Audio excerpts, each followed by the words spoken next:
భగవద్గీత మొదటి అధ్యాయంలో నిన్నటి రోజు వరకు 25 శ్లోకాల వరకు అయితే చెప్పుకుందాం. నెక్స్ట్ 26వ శ్లోకం అయితే చెప్పుకుందాం ఈరోజు.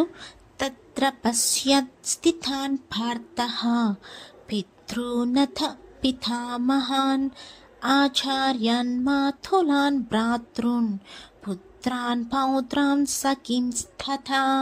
రెండోసారి చెప్పుకుందాం ఈ శ్లోకం. తత్ర పశ్యాత్ స్థితాన్ పార్థః పితॄనథ పితామహాన్ ఆచార్యాన్ మాతులాన్ భ్రాతృన్ పుత్రాన్ పౌత్రాన్ సఖింస్తథా. ఇప్పుడు 27వ శ్లోకం అయితే చెప్పుకుందాం. స్వసురాన్ సుహృదశ్చైవ సేనయోరుభయోరపి తాన్ సమీక్ష్య స కౌంతేయః సర్వాన్ బంధూనవస్థితాన్. రెండోసారి చెప్పుకుందాం 27వ శ్లోకం. స్వసురాన్ సహృదాన్ చైవ సేనయోరుభయోరపి తాన్ సమీక్ష్య స కౌంతేయః సర్వాన్ బంధూనవస్థితాన్. దీని తాత్పర్యం ఏమనగా 24-27వ శ్లోకం యొక్క తాత్పర్యం అంటే భావమండి.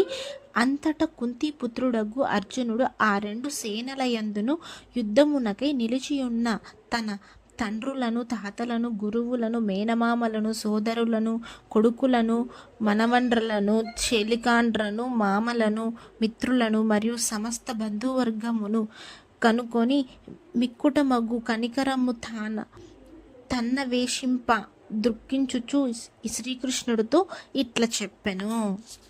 ఇప్పుడు 28వ శ్లోకం అయితే చెప్పుకుందాం. కృపయా పరయా విష్టః విషీదన్నితమబ్రవీత్ దృష్ట్వేమం స్వజనం కృష్ణ యుయుత్సుం సమువస్థితం. రెండోసారి చెప్పుకుందాం 28వ శ్లోకం. కృపయా వరయా విష్టః విషీదన్నితమబ్రవీత్ దృష్ట్వేమం స్వజనం కృష్ణ యుయుత్సుం సమువస్థితం. 28వ శ్లోకం అయితే చెప్పుకుందాము. ఇప్పుడు 29వ శ్లోకం అయితే చెప్పుకుందాం. సీదంతి మమ గాత్రాని ముఖం చ పరిశుష్యతి వేపతుశ్చ శరీరే మే రోమహర్షశ్చ జాయతే. రెండోసారి చెప్పుకుందాం 29వ శ్లోకం. సీదంతి మమ గాత్రాని ముఖం చ పరిశుష్యతి వేపతుశ్చ శరీరే మే రోమహర్షశ్చ జాయతే. ఇప్పుడు 28-29వ శ్లోకం యొక్క తాత్పర్యం ఏమనగా అర్జునుడు ఇట్లా చెప్పను. ఓ కృష్ణ, యుద్ధము చేయగోరి నిలిచియున్న ఈ బంధువులను చూచి నా అవయవములు విరవిర పోవుచున్నవి, నోరు ఆరిపోవుచున్నది, శరీరమున వణుకు పుట్టినది, వెంట్రుకలు గుగుర్పుర్చున్నది. ఇదే అండి 28-29వ శ్లోకం యొక్క భావం.